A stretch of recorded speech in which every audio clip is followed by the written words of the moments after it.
Hey everyone, welcome back to the Deep Dive.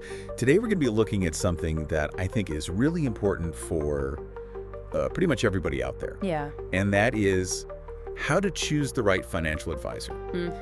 We've all probably thought about it at some point, Right. like, do I need a financial advisor? Yeah. And if so, how do I even go about finding somebody who's, right for me? How do you cut through the noise? Yeah, Right. exactly. There's so much out there. It's so confusing. Like, who do you trust? Exactly. And that's what we're going to try to unpack today. We came across a really interesting article that had a lot of good advice on this. And we're going to kind of use that as the basis for our deep dive today. And hopefully you'll come away with this feeling like you have the tools to make the right choice for you. Yeah, and this isn't about really diving deep into the weeds of all the complicated financial terminology. It's really about extracting the most practical information to help you make smart decisions. Absolutely. Right. So let's jump right in. Let's do it. First of all, why might you even need a financial advisor? Yeah. So this article laid out some really core areas where a financial advisor can actually make a huge difference in your life. Right. So typically, financial advisors can help with things like, making smart investment decisions, planning for retirement, navigating tax strategies, and also, making sure that your wealth is protected for the future. Right. So Like really the full breadth of what you're looking for exactly. when it comes to personal finance. And it's not just, like I said, just throwing out these words like helping with investments. It's like really being strategic with how you're allocating your assets Right. to make sure that you're balancing risk with potential returns. Right. So it's really about, helping you achieve your financial goals, whatever those might be. And it's funny, the article had a line that I thought really kind of summed it all up perfectly. Oh, yeah. It said, unless you're Warren Buffett, you probably need one. Yeah. And I thought, that's so true. It's so true. Because we all think we can do it ourselves. Right. And a lot of people, they feel like, oh, I'm pretty good at, managing my own finances. Right. But, even if you feel comfortable with, certain aspects of your finances, you might still benefit from, the specialized knowledge that a financial advisor brings to the table in other areas. Right. Right. Or just having that kind of objective third-party perspective Exactly. to help you, make sure you're making the right decisions. Yeah, or just staying disciplined. Yeah. Right. So, okay, so we've talked about, why you might need one. But now let's get to the important part. What are some of the red flags? Okay. What are the things you need to be looking out for? Absolutely. The article actually highlighted 5 major red flags that you should be aware of. Yeah, and I think it's so important to be really cautious about these things because this is your money, Yeah. right? And you want to protect your financial well-being. So the first thing to watch out for is the promise of guaranteed high returns, Ooh. right? If an advisor is guaranteeing you risk-free high returns, that should be a huge alarm bell because Yeah, that sounds too good to be true. it is, right? That's It probably is. Right, like in the financial world, typically when you have significant returns, there's a corresponding level of risk. Right. So guarantees are incredibly rare. Absolutely. So that's something to really watch out for. Okay. Red flag number 2. All right, red flag number 2 is high commissions and hidden fees. Okay. So as the article points out, if an advisor is motivated primarily by the commission that they earn from selling you a specific financial product, Right. that can create a conflict of interest. Right, because they're making money whether you are or not. Exactly. Yeah. Right, so they might be incentivized to recommend things that aren't necessarily in your best interest. Right. Right. That makes sense. Okay. So transparency is key here. Yeah. Make sure you understand how your advisor is being compensated. All right, red flag number 3. Okay, number 3. This is a big one. No credentials or certifications. Okay. So this article specifically mentions, the CFP designation, which is Certified Financial Planner. Right. And this is really a mark of professional competence and Yeah. ethical standards. And, we're also going to talk about, this really crucial distinction of being a fiduciary Okay, yeah. a little bit later on. But yeah, so make sure you're looking for those credentials and certifications. All right, so we're on to red flag number 4. All right, number 4, high pressure sales tactics. Oh yeah, I've definitely experienced that before, not in the financial realm, but Yeah, it's the worst. yeah, just feeling that pressure. Yeah, you don't want to be pressured into making quick decisions about your money. Right. Right. A trustworthy advisor will give you the time and space you need to, consider your options. Absolutely. So that's a big red flag. Okay. And the fifth red flag. All right, number 5 is no clear investment strategy. Interesting. Okay. So, if your advisor can't explain,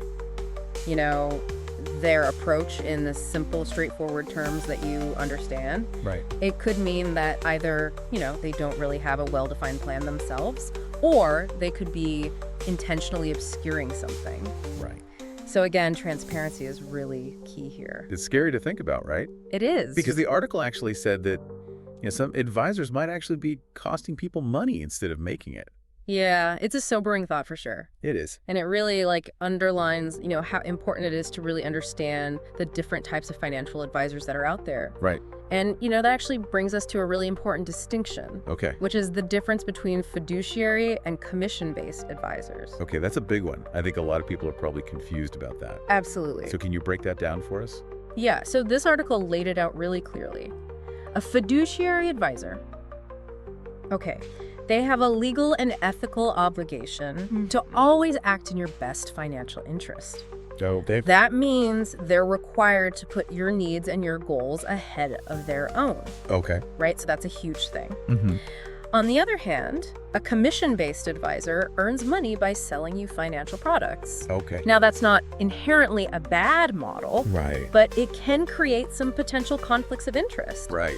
because their recommendations might be influenced by how much commission they're going to get. Right. Rather than what's actually the best thing for you. Exactly. Yeah. So that's really the key difference. So the article is saying that you should really try to find a fiduciary advisor. Yeah, absolutely. Why is that so important? Well, because with a fiduciary, you have inherently a much lower risk Right. of those conflicts of interest that we just talked about. Right. Right, because they're legally bound What? to put your interests first. So it kind of takes the pressure off a little bit. Exactly. In terms of vetting them as much? Yeah, it just provides a greater level of trust Okay. and alignment in that relationship. Right. The advisor's success is directly tied to your success. So, okay, this is all really good information. But let's say you're going out and you're talking to different advisors. Yeah. What are some of the questions that you should be asking them? All right, so you're ready to interview some potential advisors. Yeah. Here are the essential questions to ask. Okay. Number 1, are you a fiduciary? That's it. That's number one. That's number 1. You got to get that out of the way. Yep. Don't hesitate to ask that question directly and get a very clear answer. Okay. So that's question number one. I love it. All right. Question number 2. How do you get paid? Okay, so that's where the fee-only stuff comes in. Yeah. So the article really highlighted that fee only is generally the preferred model because it helps to further minimize those potential conflicts of interest. Okay, Right. so what is fee-only exactly? So fee-only basically means that the advisor's compensation is directly tied to the advice they provide to you. Okay. They're not earning commissions on selling you products or anything like that. Got it. Right. So it's a much more transparent and straightforward approach. Okay. So yeah, question number 2 is really key. All right. What's question number 3? Okay, number 3, what's your investment philosophy? Interesting. So you want to understand their overall approach to investing, Mhm. right? The types of investments that they recommend. Mhm. Do they lean towards a more conservative approach, or are they more aggressive? Right. You want to make sure that their philosophy aligns with your own risk tolerance Mm-hmm. and your long-term goals. Makes sense. Mhm. All right. Question number 4. All right, number 4. What experience and credentials do you have? Okay. So this is where, looking for those professional certifications like the CFP that we Right. talked about earlier is really important. You want to know about their background, how long they've been in the industry, their track record. Okay. All right. Number 5. All right. Number 5. Do you specialize in my financial needs? Ah, okay. So it's not a one-size-fits-all kind of thing. Exactly right. Okay. Somebody who specializes in, working with, individuals who are nearing retirement is going to have a very different focus and expertise Right. than somebody who, specializes in helping, young professionals manage their student loan debt, Right. Different life stages Exactly. have different needs. Right. Yeah. That's important to find somebody who aligns with your specific needs. Okay. And question number 6, the last one. All right. Last but not least, can I see reviews or client references? Okay. So, hearing directly from other clients Right. about their experiences can be super valuable. Yeah, absolutely. You can get insights into their service, their communication style, their overall effectiveness. So yeah, don't be afraid to ask for those references. And the article made a really good point that if an advisor is hesitant Yes. to answer any of these questions, Yeah. that's a red flag. That's a huge red flag. Right. A trustworthy advisor will be open and upfront about their practices. Absolutely. Right. So, okay, so we know the questions to ask. We know what to look out for. Right. But how do you even go about finding a financial advisor in the first place? Yeah, that's a great question. So the article actually provided some really helpful resources. Okay. So if you're looking for fee-only fiduciary advisors, the National Association of Personal Financial Advisors, Okay. or NFPFA, Okay. nspfa.org is an excellent resource. Got it. Another great resource is the xyplanningnetwork.com, Okay. and that specifically connects people with fee-only financial planners. Mm-hmm. And then if you want to check if an advisor has the CFP certification, Okay. you can go to the cfp.net website. Okay. So those are all good online resources. Yeah, absolutely. What about, like, if you want to do things a little bit more old school? Well, the article also suggested, seeking referrals from trusted individuals in your network, Ah, okay. right? So if you know, friends or family members who Yep. have had positive experiences with financial advisors, Yeah. those recommendations can be incredibly valuable. Okay. But the article did caution against relying solely on just general internet searches Right. or social media platforms like Google, Instagram, TikTok Yeah. as your primary way to find advisors. Right. You want to go through those more official channels? Exactly. Okay.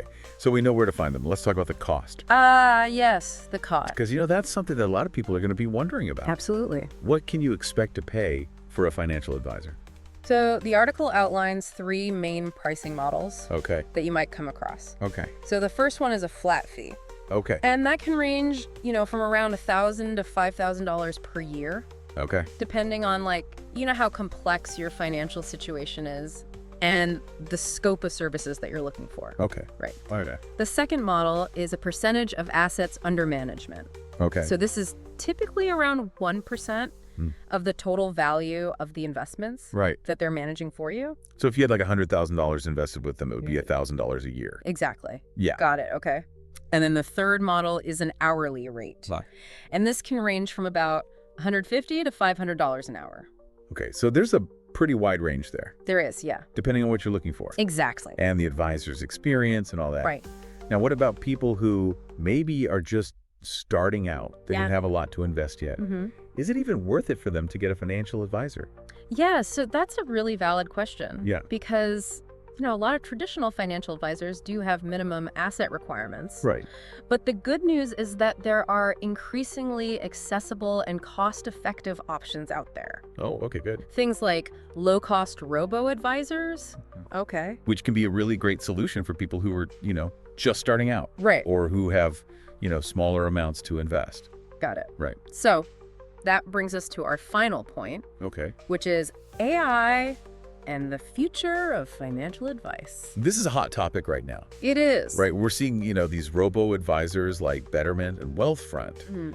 They're gaining a lot of popularity. Right. So where do they fit into all of this? Yeah. What do you think about AI and its role in all this? So I think AI and these robo-advisors, Mm-hmm.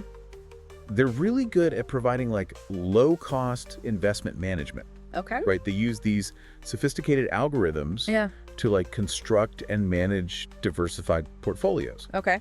And they often do it with much lower fees Okay. than traditional human advisors. Interesting. Right. So that sounds good. However, human advisors still offer a lot of value, Okay. particularly when it comes to things like personalized financial planning. Taking into account your unique circumstances and goals, navigating complex tax strategies, Right. and just providing more comprehensive big picture advice. Okay, so it sounds like it's not really an either-or situation. Right. It's more like, It's like a both and. yeah, like they both have their place Exactly. and they can kind of work together. I think that's really the future of financial advice. It's Yeah. going to be a thoughtful integration of technology and human expertise. Yeah, I think that makes a lot of sense. Yeah. So to wrap it all up, Okay. choosing the right financial advisor is a really big decision. It is. It can have a huge impact on your financial well-being. Absolutely. So it's not something to be taken lightly. Definitely not. So think carefully. Do your research. Ask the right questions. Take your time. Yeah. Don't rush into it. And I think the biggest takeaway from all this is that you want to find an advisor who's really looking out for your best interests Absolutely. and who's transparent about how they operate. Transparency is key. Yeah. in all of this. Absolutely. So yeah, take all this information that we've discussed today, apply it to your own situation, think about your specific goals, identify some potential advisors using the resources we talked about. Yeah. Don't be afraid to ask those tough questions. Right. And, really prioritize finding somebody who you can trust, Absolutely. who is legally and ethically bound to put your interests first. And on that note, here's a final thought for you to consider. Okay. Think about your current financial strategy. Are you happy with it? Does it align with your goals, your long-term aspirations? If not, maybe seeking some professional guidance is the right move for you, It could be. even if you haven't considered it before. It could give you that extra layer of confidence and expertise as you work towards building a secure financial future. Right. So that's something to think about. Absolutely. Thanks for joining us for the deep dive, Thanks, everyone. and we'll see you next time.